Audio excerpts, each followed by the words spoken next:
প্রযুক্তি বিশ্ববিদ্যালয় রুয়েট, 1968 সালে চট্টগ্রাম প্রকৌশল ও প্রযুক্তি বিশ্ববিদ্যালয় চুয়েট এবং 1969 সালে কুয়েট প্রতিষ্ঠা করে পাকিস্তানিরা। প্রযুক্তিগত দিক থেকে এদেশের মানুষকে গড়ে তুলতে পাকিস্তানিরা যে প্রযুক্তি বিশ্ববিদ্যালয়গুলো করে গিয়েছিল, চেতনাধারীরা সেই প্রতিষ্ঠানগুলোকে আজ তিলে তিলে শেষ করে দিয়েছে।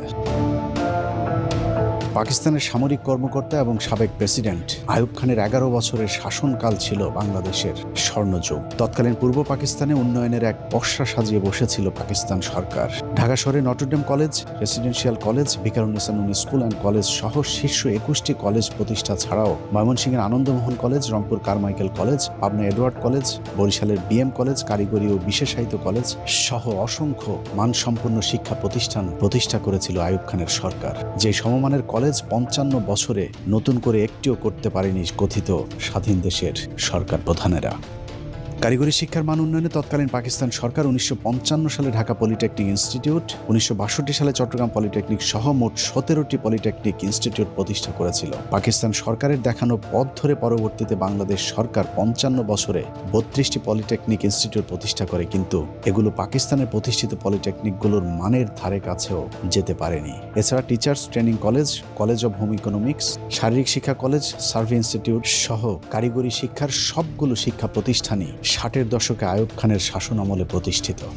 বর্তমান বাংলাদেশ টেক্সটাইল বিশ্ববিদ্যালয় বুটেক্সের পূর্ব নাম ছিল ইস্ট পাকিস্তান টেক্সটাইল ইনস্টিটিউট, যা 1955 সালে পাকিস্তান আমলে প্রতিষ্ঠা করা হয়। ঢাকা আণবিক শক্তি কেন্দ্র, বাংলাদেশ কৃষি গবেষণা ইনস্টিটিউট, কৃষি বিশ্ববিদ্যালয় Mymensingh, ICDDRB forest research institute, jute research institute এবং চট্টগ্রাম কারিগরি প্রশিক্ষণ কেন্দ্র চালু করে হানাদার পাকিস্তানি সরকার।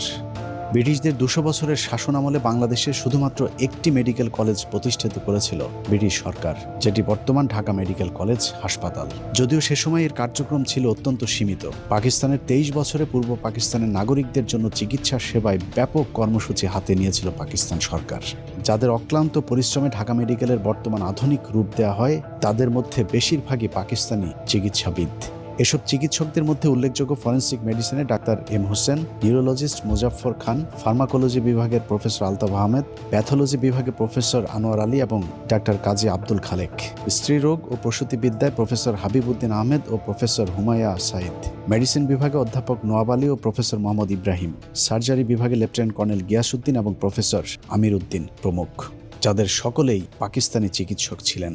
ঢাকা মেডিকেল ছাড়াও 1957 সালে চট্টগ্রাম মেডিকেল কলেজ, 1958 সালে রাজশাহী মেডিকেল কলেজ, 1962 সালে ময়মনসিংহ মেডিকেল কলেজ, একই বছর সিলেট মেডিকেল কলেজ এবং পরের বছর 1963 সালে স্যার সলিমুল্লাহ মেডিকেল কলেজ সবই পাকিস্তান সরকার প্রতিষ্ঠিত করেছিল। এছাড়া শেরেবাংলা মেডিকেল কলেজ প্রতিষ্ঠা করা হয় 1968 সালে, রংপুর মেডিকেল কলেজ প্রতিষ্ঠা করা হয় 1970 সালে, 1965 সালে institute of post graduate medical research বা IPGMR প্রতিষ্ঠা করে পাকিস্তান সরকার, বর্তমানে যেটিকে আমরা পিজি হাসপাতাল হিসেবে চিনি। 55 বছরে এই মানের কোনো পোস্ট গ্রাজুয়েট রিসার্চ ইনস্টিটিউট প্রতিষ্ঠা করতে পারেনি বাংলাদেশের সরকারেরা।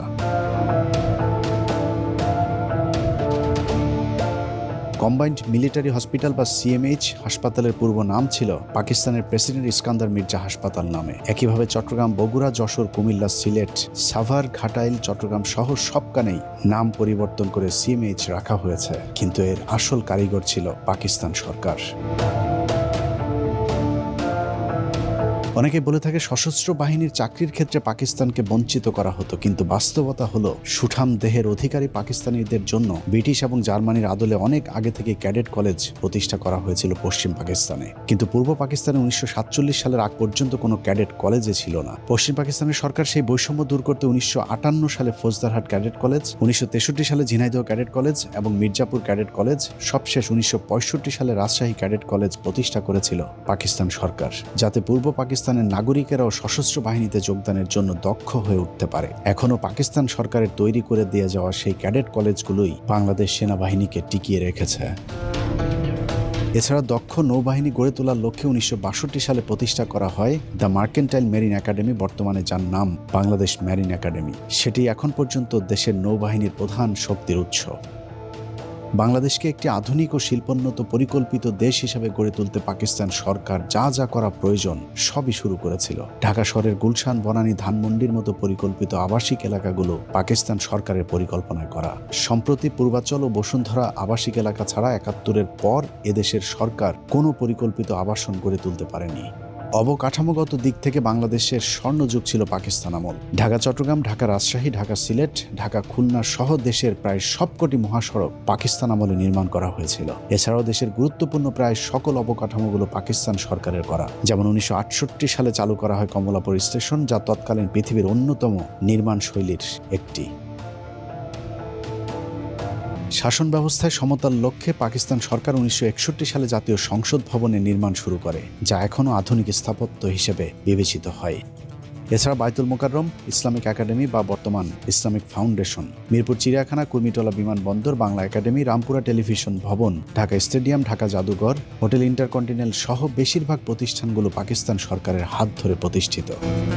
কথিত স্বাধীনতার পর শেখ পরিবার আর আওয়ামী লীগের দলীয়করণ আর লুটপাট